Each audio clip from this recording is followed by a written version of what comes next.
Imagine this: you're sitting in a room full of people. Someone makes a pointed comment, not outright hostile, but sharp enough to sting.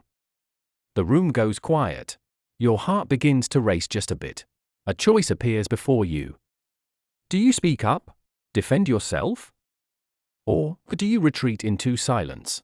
Nod, plaster on a polite smile, and hope nobody noticed? For millions of people, that second option isn't just a choice, it's automatic reflex. Conflict avoidance isn't about apathy or spinelessness. It's a deeply human psychological strategy that hides powerful truths about how we think, feel, and protect ourselves. Today, we're diving into the minds of people who avoid conflict, what they're really thinking, and why their silence speaks louder than most words ever could.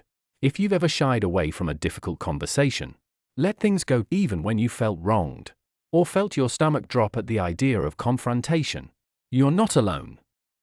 Conflict avoidance is one of the most common, yet least understood, behavioral patterns in relationships, workplaces, and everyday life.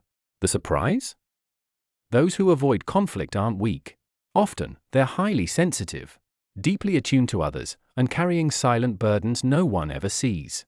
So let's peel back the layers. At the surface, conflict looks like noise or shouting, arguing, raised voices.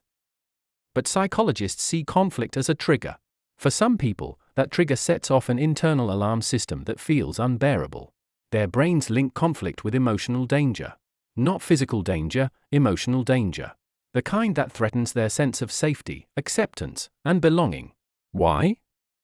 Because for many people, early experiences taught them that conflict brings rejection. Maybe they grew up in a home where loud disagreements led to punishment or emotional withdrawal.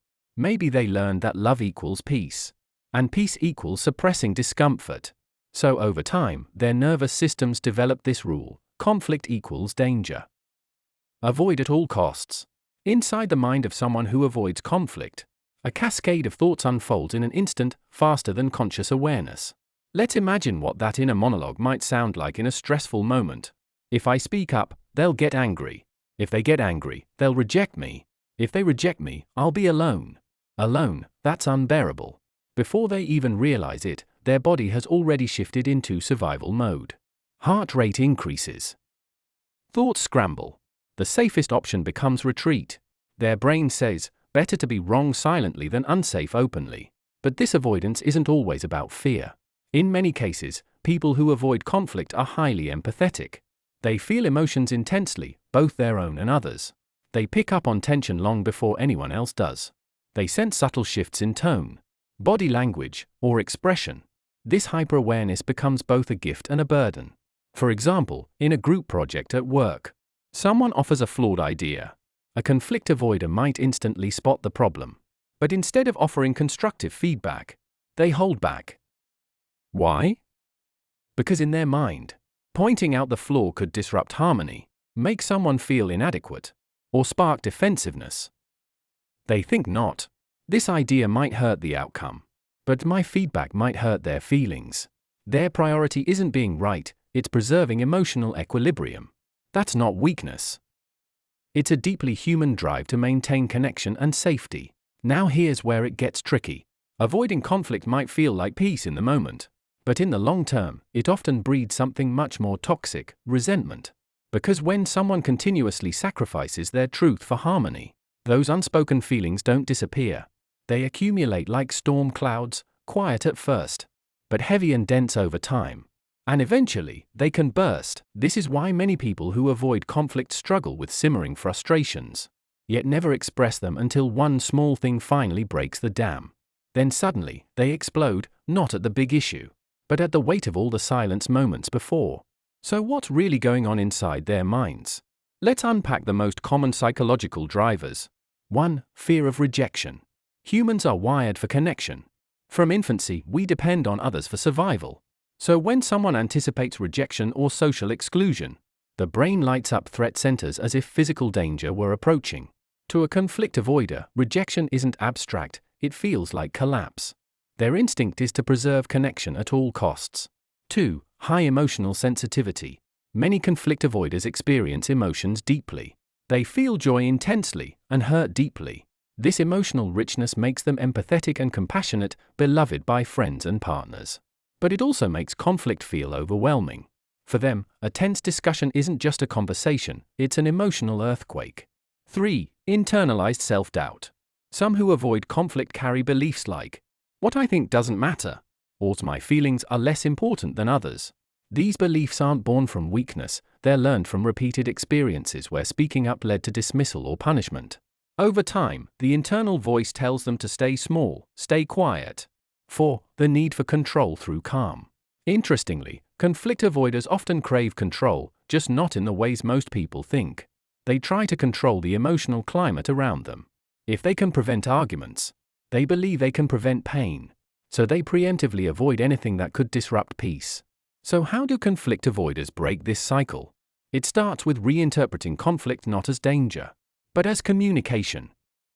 That shift isn't easy, it's like retraining your nervous system. It means learning that disagreement doesn't have to equal rejection, and your truth doesn't have to threaten another person's worth. Here's what that might look like in real life. 1. Start small. You don't have to jump into massive confrontations. Start with expressing minor preferences. "I'd rather go for coffee than dinner tonight." These tiny assertions build confidence. 2. Notice your inner signals.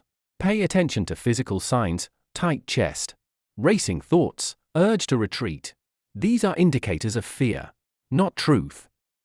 Recognizing them gives you a chance to pause and choose differently. 3. Use I statements. When you do speak up, frame it around your feelings and needs. This reduces perceived threat to others. "I feel overwhelmed when" is less likely to trigger defensiveness than "you always." 4. Practice empathy towards yourself. Conflict avoiders are often empathetic toward others but harsh toward themselves. Practicing self-compassion, acknowledging that your feelings are valid, makes expressing them less scary. Finally, it's important to understand that people who avoid conflict aren't hiding. They are protecting. They are trying to maintain connection, preserve peace, and shield themselves from what their brains interpret as emotional danger. But peace built on silence eventually cracks. True peace, the kind that lasts, comes from honest communication and mutual respect. So the next time you find yourself shrinking from conflict, don't scold yourself. Instead, ask, what am I really afraid will happen?